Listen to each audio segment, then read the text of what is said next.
செய்யும் வினைதான் என் செய்யும் என்னை நாடி வந்த கோல் என் செய்யும் கொடுங்கூற்று என் செய்யும் கூரேசர் இருதாலும் சிலம்பும் தண்டையும் சதங்கையும் சண்முகன் தோளும் கடம்பும் என் கண்முன் வந்து தோன்றிடினேன். நம்ம இந்த வீடியோவில் பார்க்கக்கூடிய தலைப்பு அப்படிங்கிறது ராகுகேது பேச்சு. எப்போவுமே ஒரு வருடத்தில் ராகுகேது பேச்சு ஆகும்போது மக்கள் வந்து ஒரு எதிர்பார்ப்பு இருக்கும்.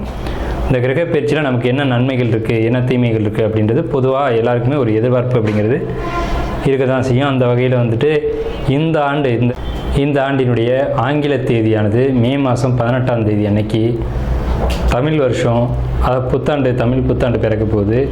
தமிழ் புத்தாண்டு விஸ்வாசு வருடம் 13ஆம் தேதி, சித்திரை 13ஆம் தேதி, அதாவது சித்திரை மாதத்துக்கு விஸ்வாச வருடத்தினுடைய முதல் மாதமான சித்திரை மாதத்தினுடைய 13ஆம் தேதி மாலை மணி 5:25க்கு. இது சரியான டைம் பார்த்திங்கன்னா ராகு காலம். இது ஞாயிற்றுக்கிழமை அன்றைக்கி இந்த ராகு பயிற்சியானது நடக்குது. இந்த ஞாயிற்றுக்கிழமை 4 to 6 எப்போவுமே ராகு காலம் அப்படின்ற காலம் வந்து பஞ்சாங்கத்தில் குறிக்கப்பட்டிருக்கு. இந்த ராகு காலத்தில் தான் இந்த ராகு பகவான் பயிற்சி ஆகிறார்.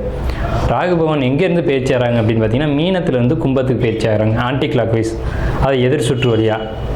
அதே சமயத்தில் கண்ணியில் இருக்கக்கூடிய கேது பகவான் சிம்மத்துக்கு பயிற்சி ஆகிறாங்க. இப்போ இந்த ராகு கேதுக்கள் அப்படின்ற பிளானட் வந்து உங்களுக்கு உபய ராசிகள்னு சொல்லக்கூடிய மீனத்திலையும் கண்ணிலையும் இவ்வளோ ஆண்டு காலம் இருந்துட்டு, இந்த 13 மாதங்கள் இருந்துட்டு பயிற்சி வந்து சிற ராசிகள்னு சொல்லக்கூடிய கும்பத்துக்கும் சிம்மத்துக்கும் பயிற்சி ஆகிறாங்க. இந்த ராகு கேது பயிற்சி எப்போவுமே 180 பாகை நேர் எதிர் சுற்றில் தான் பயிற்சி ஆகும். மிதுன ராசிக்கு உண்டான திருவாதிரை நட்சத்திரத்துக்கு உண்டான பலன்கள். திருமணம் இல்லைங்கிறவங்களுக்கு திருமணம் கண்டிப்பாக நடக்கும். புதிய வேலை வாய்ப்புகள், புதிய தொழில் வாய்ப்புகள் நிச்சயமாக கிடைக்கும். அதாவது பழைய வீடு எதுவும் வச்சுருந்தீங்க அப்படின்னா அதை இடித்து கட்டக்கூடிய ஆல்ட்ரேஷன் ஒர்க் அப்படிங்கிறது நடக்கும். ரொம்ப நீண்ட நாளாக தடைப்பட்ட காரியங்கள் உங்களுக்கு இப்போ உடனடியாக முடியும் அப்படின்ற ஒரு அமைப்பு உங்கள் ஜாதகத்தில் இருக்குது. உங்களுக்கு வந்து நகை, பொருள் இதிலலாம் எச்சரிக்கையாக இருக்கணும். ஆபரணங்கள் வச்சுருந்தீங்கன்னா எச்சரிக்கையாக இருக்கணும் அப்படின்ற ஒரு அமைப்பு இருக்குது. வாகனங்கள் கவனமாக ஓட்டணும் அப்படிங்கிற ஒரு அமைப்பு இருக்குது. தொழில் பிரிவுபடும் அப்படின்ற அமைப்பும் இடமாற்றத்துக்கான அமைப்பும் திருவாதிரை நட்சத்திரத்துக்கு இப்போதைக்கு உண்டு. இந்த வீடியோவில் நம்ம பார்க்கக்கூடிய தலைப்பு அப்படிங்கிறது மிதுன ராசிக்கு உண்டான ராகுகேது பயிற்சி பலன்கள். இந்த ராகுகேது பயிற்சி எப்போ நடக்குது அப்படின்னு பார்த்தீங்கன்னா விஸ்வாச வருஷம் சித்திரை மாதம் 13ஆம் தேதி அன்னைக்கு. இதுக்கு சரியான தமிழ் தேதி அப்படின்னு ஆங்கில தேதி அப்படின்னு பார்த்தீங்கன்னா மே மாதம் 18ஆம் தேதி மாலை, அதாவது ஈவினிங் மாலை நேரத்தில் 5:25க்கு இந்த பயிற்சியானது நடக்குது. இந்த டைம் பார்த்திங்கன்னா கரெக்டாக ராகு காலம். ராகு காலத்தில் இந்த ராகுகேது பயிற்சி நடக்குது. இந்த ராகு மீனத்தில் இப்போதைக்கு இருந்த கும்பத்துக்கும் கண்ணியில் இருக்க கேது சிம்மத்துக்கும், அதாவது மீனத்திலேருந்து ராகு கும்பத்துக்கும் கண்ணியில் இருக்கக்கூடிய கேது சிம்மத்துக்கும் பயிற்சி ஆகிறாங்க. இது மிதுன ராசியை பொறுத்த வரைக்கும் 3ஆம் இடத்துக்கு கேதுவும் 9ஆம் இடத்துக்கு ராகும் பயிற்சிக்கு பிறகு அமைகிறாங்க. ஸோ இந்த பயிற்சி உங்களுக்கு நன்மை செய்யுமா அப்படின்னு கேட்டால் பல விதங்களில் நன்மையும் சின்ன சின்ன கஷ்டங்களையும் கொடுக்கத்தான் செய்யும். அப்படிங்கிற மாற்றுக்கிறதுக்கு இடமில்ல. என்ன நன்மைகளை செய்ய போது, என்ன சிறிய கஷ்டங்களை கொடுக்க போகுது அப்படிங்கிறத நம்ம விரிவாக பார்ப்போம். முதல்ல மிதுன ராசி அப்படின்னா இரட்டை ராசி அப்படின்ட்டு, எதை எடுத்தாலும் 2, எதை தொட்டாலும் 2 அப்படின்ற ஒரு தன்மை வந்து இவங்கள்ட்ட இருக்கும். ஒரு முடிவு எடுத்தாலும் 2, ஒரு முயற்சி எடுத்தாலும் 2, ஒரு தடவைக்கு 2 தடவை முயற்சி எடுப்பாங்க. ஒரு காரியம் செய்கிறாங்க, நடக்கலை அப்படின்னா விட்டுற மாட்டாங்க, அடுத்த தடவை முயற்சி எடுப்பாங்க. ஸோ இது பெரிய ஒரு பூஸ்டான ஒரு பாசிட்டிவான விஷயம். என்னென்னு கேட்டிங்கன்னா முயற்சிகள் ஒரு திருவினையாக்கும் அப்படின்னு சொல்லியிருக்காங்க இல்லையா, அந்த ஒரு அமைப்பு அப்படிங்கிறது மிதுன ராசியில் தான் இருக்கும். நல்ல புத்திசாலியான நபர்கள் மிதுன ராசிக்காரங்க. இப்போ உங்களுக்கு கிரக பயிற்சிகள் எப்படி அமையுது அப்படின்னு பார்த்தீங்கன்னா லக்னத்தில் ராசியில் குரு, சந்திரன் மேலே குரு வராருங்க. ஜென்மராமர் வனத்திலே சீதையை சிறை வைத்ததும், ஜென்மன் குருபதி ஏற மாதே ஜெயவேர் ராமன் வனம் சென்றான் வினையால், இப்படின்னு நெகட்டிவான பலன்களை தான் மூல நூல்களில் சொல்லியிருக்காங்க. ஆனால் மூல நூல்களை அப்படியே எடுத்துக்கணுமா அப்படின்னு கேட்டால் இல்லை. ஜோதிடர்கள் தங்களுடைய ஆய்வுக்கு பின்னாடி இது எப்படி நடக்குது, இது என்ன அப்படிங்கிறத ஆய்வு பண்ணி தங்களுடைய கருத்தை சொல்லிட்டு வராங்க ஒவ்வொருத்தருமே.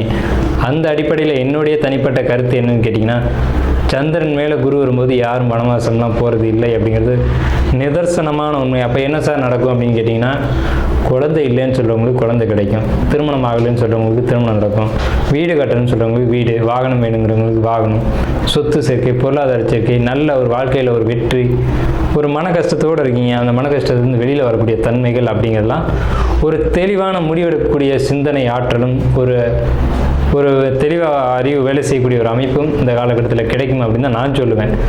என்னன்னு கேட்டிங்கன்னா, மிதுன ராசியே புதன் ஆதிபத்தியம் கொண்ட ராசி. புதன் புத்தி கிரகம், புத்திக்காரகன்னு பேர். 9 நவகிரகம் இருக்குங்க. அதில் புதன் மட்டும் யாரோடையும் பகையாக மாட்டார், எல்லாரோடையும் நட்பாகவே இருப்பார். அப்போ அங்கேயே அவர் புத்திசாலித்தனத்தை அவர் காட்டிடுறார். ஸோ அப்பேற்பட்ட ராசியில் பிறந்த உங்களுக்கு நெகட்டிவான பலன்கள் சொல்லும்போது எப்போவுமே எச்சரிக்கையாக தான் இருக்கணும். ஏன்னா எந்த ஒரு எதிர்மறையான சூழ்நிலையும் கடந்து புத்திசாலித்தனத்தை கை கொண்டு வெற்றி அடையக்கூடியவங்க நீங்கள். ஸோ அதனால் உங்களுக்கு நெகட்டிவான பலன்கள் அப்படிங்கிறது சொல்கிறது குறைவு தான். இருந்தாலும் இருக்கிறத நம்ம சொல்லித்தானே ஆகணும். என்ன நெகட்டிவ் இருக்குது? கழுத்தில் நகை, கையில் நகை, இதெல்லாம் அணியதை குறைச்சிக்கோங்க. விரலில் மோதிரம் போடுறது, அதாவது விரலில் மோதிரம் போடுறது தப்புன்னு நான் சொல்ல வரல. அது லூஸாக இருந்தது அப்படின்னா, கொஞ்சம் அந்த சரியான பிடிப்பு இல்லாமல் இருந்தது அப்படின்னா நீங்கள் போடாதீங்க.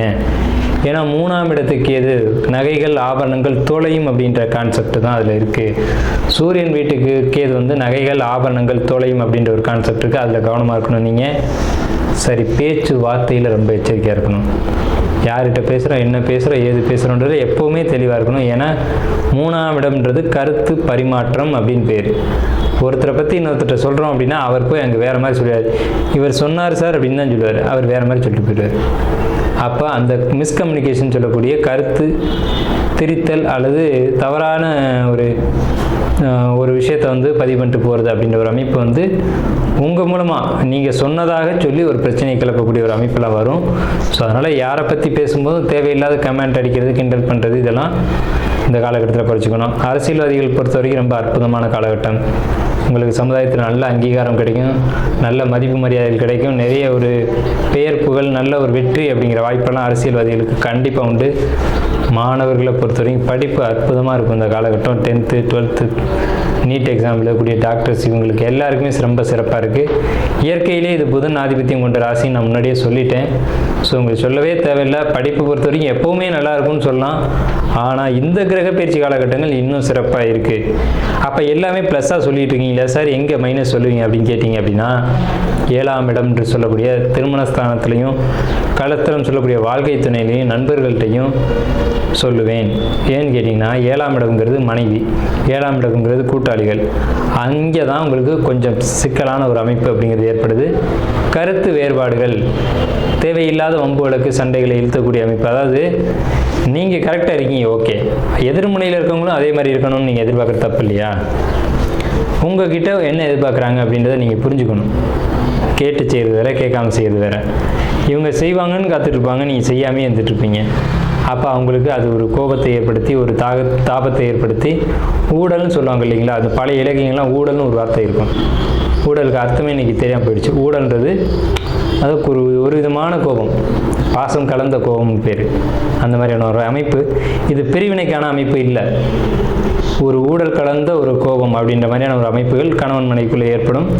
இது அன்பு பாசங்களை அதிகரிக்குமே தவிர பிரிவினை ஏற்படுத்தாது. இதில் ஏதேனும் கருத்து வேறுபாடுகள் ஏற்பட வாய்ப்புண்டு. ஒருத்தர் சொல்கிறத ஒருத்தர் மாற்றி புரிஞ்சக்கூடிய அமைப்பு அப்படின்றத நான் சொல்கிறேன். நீங்கள் சொல்கிறீங்க, அதை அவங்க புரிஞ்சுக்கும் போது தவறாக புரிஞ்சுக்குவாங்க.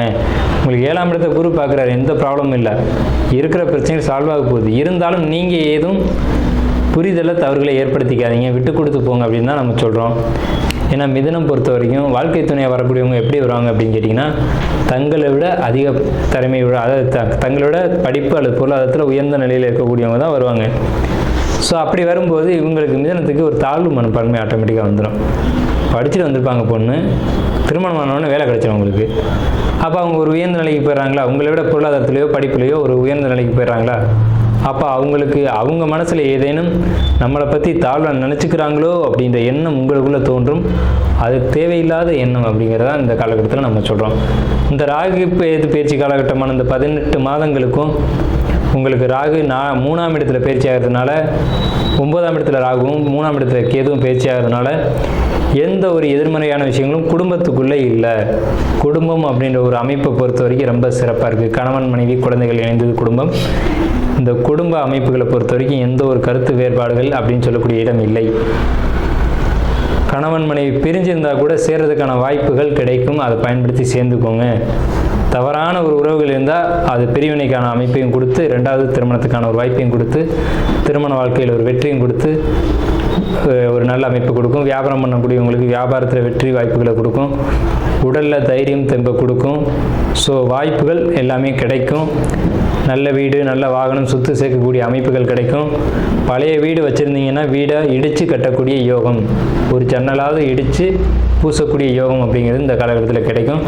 ஏன்னு கேட்டிங்கன்னா சனியினுடைய 7ஆம் பார்வை உங்கள் ராசிக்கு 4ஆம் இடத்தை பார்வை செய்வதால், சனி பழமை 4ஆம் இடத்தை பார்க்குது, பழமையை இடித்து புதுமை செய்யக்கூடிய ஒரு அமைப்பு அப்படிங்கிறது இருக்கும். 5ஆம் இடத்தை குரு பார்க்கறதுனால குழந்தைங்களை கல்வியை பொறுத்த வரைக்கும் வெளியூர் வெளிநாடு போய் படிக்கக்கூடிய கல்வி அமைப்புகள், கல்வி யோகங்கள், நல்ல இடத்துல படித்து நல்ல மதிப்பெண் ஏற்படக்கூடிய அமைப்புகள் மிதுன ராசிக்கு உண்டு.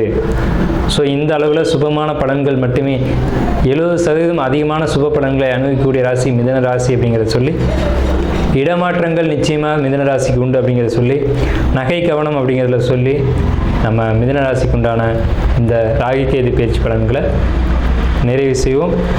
வாழ்க வளமுடன்.